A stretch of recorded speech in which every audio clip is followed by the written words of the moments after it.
Senhor presidente, iniciando a gravação. Pronto, Paulo, você pode só resumir aí o que você falou para fechar?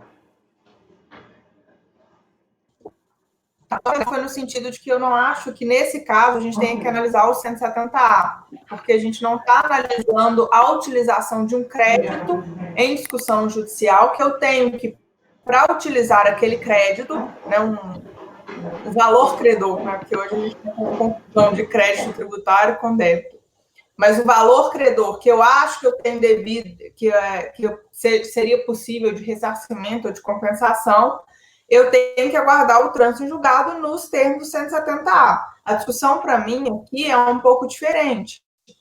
Eu paguei estimativa por meio do depósito judicial. Esse pagamento de estimativa é possível que ele componha o meu saldo negativo no final do ano?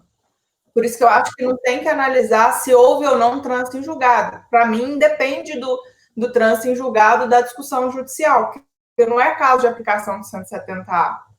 Para mim, você pagou por meio de depósito judicial. Você pode utilizar isso no saldo negativo? Entendo que sim. Bárbara, deixa eu só aproveitar esse ponto específico. Então, tá, gente. Oi? Se eu entendi direito a discussão. Para mim, o que está acontecendo parte da minha estimativa eu depositei judicialmente. Perfeito. Então é o seguinte, com base nisso que você está dizendo, exatamente, ele depositou judicialmente. Ele fez esse depósito em janeiro de 2002, quando foi em 2003 ele já pleiteou a utilização daquilo. Ele fez um PER, né, e depois foi vinculando deconto. Eu pergunto, a partir do momento que ele faz o depósito judicial e apresenta o PER, esse depósito, ele tem liquidez e certeza? Mas Efigênio, deixa eu só entender. O depósito judicial, ele foi utilizado no campo da estimativa, sim, que foi utilizado no saldo negativo. Não. Eu entendi diferente. Posso tentar esclarecer? Aí eu tenho que concordar com o Efigênio, meu ponto, acho que a gente está alinhado. Esclarecer essa questão fática, certo? O depósito judicial, certo? Foi para pagar o quê? Aí depois do que a gente esclarecer essa questão fática, eu queria voltar para a ordem, certo? De inscrição, que é o Tozelli, a Gisele, depois o Alan. Eu me inscrevi, mas eu falo depois. Então, deixa eu só esclarecer, Nilton, essa questão fática. Deixa eu esclarecer. O que ele fez? Olha só, a diferença, a dedutibilidade da CSL do IR. Esse é o objeto do depósito judicial. Então, se ele tiver, qual seria o procedimento correto? Eu estou discutindo aquilo, vou lá, faço o depósito judicial e recolho naquilo que eu entendo correto a diferença do depósito judicial. Ganhei a ação, levanto. Perdi, converte em renda, ok. Só que o que ele fez? Ele recolheu o valor cheio. E aí, em seguida, o que ele fez? Olha, eu estou discutindo isso no mandado de segurança. Só que é o seguinte, quando eu estou discutindo isso, o meu valor de recolhido está maior. O que eu vou fazer? Eu vou pegar aquele depósito judicial e vou computar como recolhimento de estimativa, por quê? Porque ele deduz do valor e a conta fecha. Foi o que ele fez. Então, ele compensou. Certo. Esclarecido o fato. Esse é o ponto. Perfeito. Esclarecido o fato, vamos voltar aqui à ordem. Gisele e Alan, certo? Eu acho assim, que a gente está cometendo um certo vício de só olhar para o depósito. Não é isso que a questão aqui, não é 170A. 170A aqui é irrelevante para o desfecho. Por que eu falo isso? O que o contribuinte deveria ter feito? A apuração dele teria que ser menor e ele não informa estimativa nenhuma em nenhum depósito. Ele está discutindo aquilo em juízo. Na DIPJ, ele tiraria o efeito da tese judicial da dedução, teria um IR menor, nenhum depósito. Se ele tivesse feito isso, não ia acontecer nada aqui. Nada, porque ele perdeu a ação, aquilo converteu em renda, acabou, morreu. Qual foi o problema que o contribuinte fez? Não é por ele ter colocado o depósito judicial como uma estimativa. Concordo, Neudson, que não é. mas ele não tentou em nenhum momento mentir, em nenhum momento lesar o fisco. O que ele fez? Eu vou fazer a minha apuração cheia, colocando a CS como indedutível. Muito embora eu entenda que ela é dedutível e eu estou discutindo isso. Isso fez com que o IR apurado fosse maior.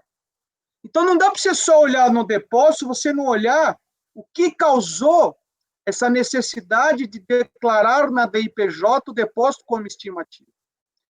Então ele cresceu o IRPJ a pagar dele, e aí ele falou, como eu já depositei, essa parcela eu vou usar como abatimento, como se fosse um fonte. Mas como não tem uma linha própria na DIPJ de depósito judicial, porque você não informa depósito judicial, ele colocou como estimativa fosse. Agora, o que o fisco está fazendo? Ele só está olhando para a linha da estimativa e fala, não, essa estimativa você não tem direito, porque não transitou em julgado, porque você não recolheu no DARF, no código tal. Mas o fisco não está olhando que ele aumentou o IR a recolher também indevidamente. Então, foi um ajuste que o contribuinte fez sem lesar ninguém. Então, eu não consigo entender aonde que ele agiu, mentir, declaração falsa. Imagina, gente. Ele colocou o IR cheio, que ele achava que ele não tinha que pagar. Mas como ele entrou em depósito, ele errou no preenchimento ativo, mas do IR apurado.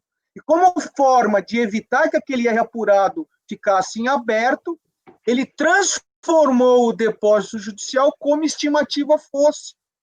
Não tem nenhuma lesão ao fisco. Isso é irrelevante. Se você só olhar para o depósito como estimativa, eu concordo. Você vai achar pelo em ovo. Vai falar, não, realmente pode desvincular o procedimento dele lá no IR a pagar, que aumentou. É esse o ponto. Assim como ele aproveitou indevidamente depósito judicial camuflado de estimativa, ele aumentou o IR dele.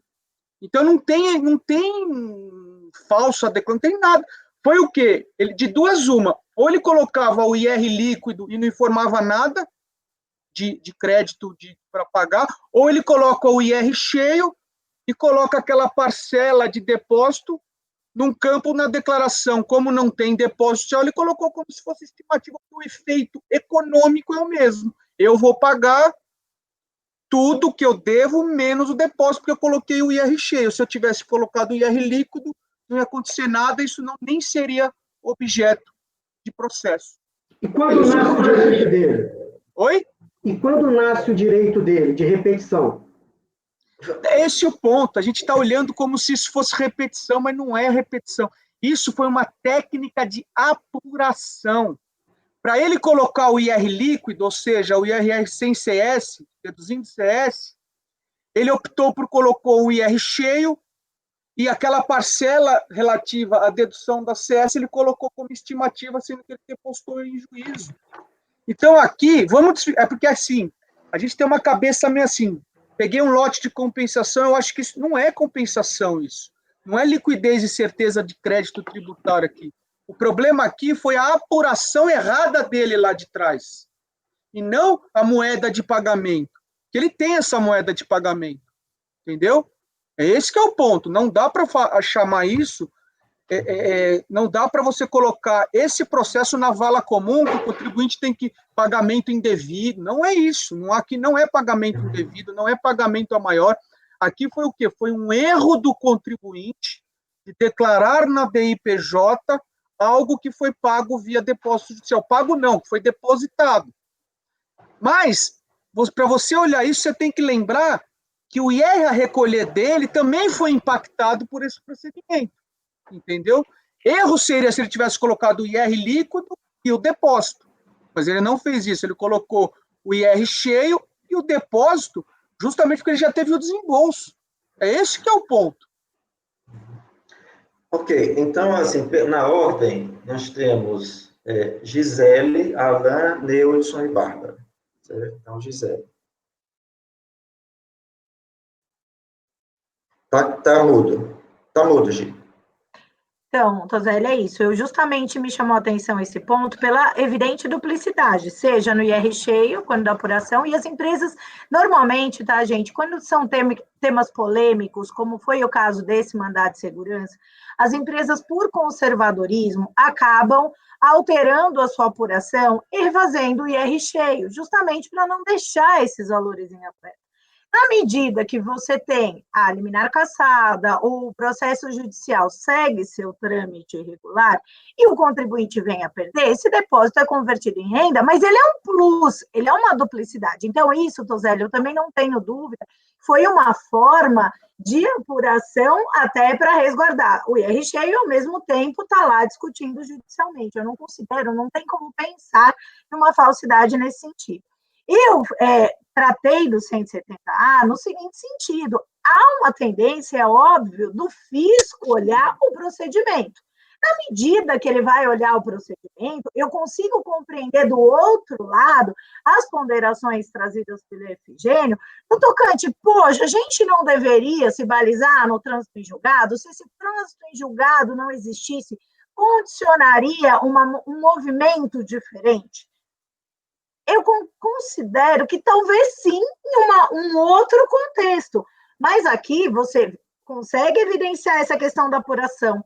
Aqui você consegue evidenciar que o recolhimento passa a ser um overlap, ou seja, uma dupla, né, um duplo recolhimento, duplo reconhecimento, e, ao mesmo tempo, ainda que por preciosismo a gente ultrapasse toda essa questão da apuração, aí é que eu entro nessa questão dos 170. Tá bom, ainda assim, a gente tem o trânsito em julgado aqui. É só isso, é um plus. Eu não acho que é o 170A que condicione, mas ainda assim, se a gente for olhar somente para os recolhimentos, se a gente for ter essa visão, vamos olhar só para os recolhimentos e vamos ignorar toda a forma de apuração, que para mim não tem nada de falso, muito pelo contrário, é a linha que os contribuintes atuam.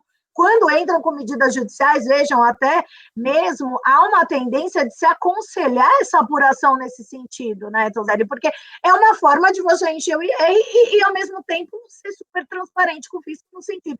Eu estou recolhendo, mesmo reconhecendo a possibilidade de dedutibilidade, eu estou reconhecendo que é um tema controvertido. Então, eu mandei para o judiciário, mas ainda assim eu estou sendo cauteloso ao ponto de fazer essa apuração considerando isso. Então, eu não tenho dúvida, e daí que me incomodou, tá, Toseli, também.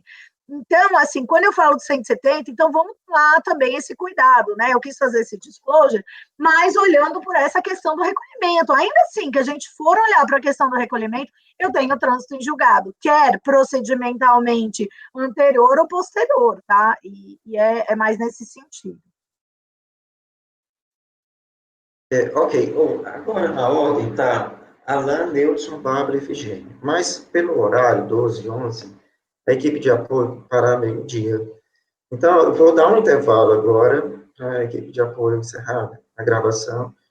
Eu continuo com a minha gravação aqui e a gente continua o debate, tá certo? O apoio, ele está presente aí? Certo. Então, vamos dar um intervalo, certo? E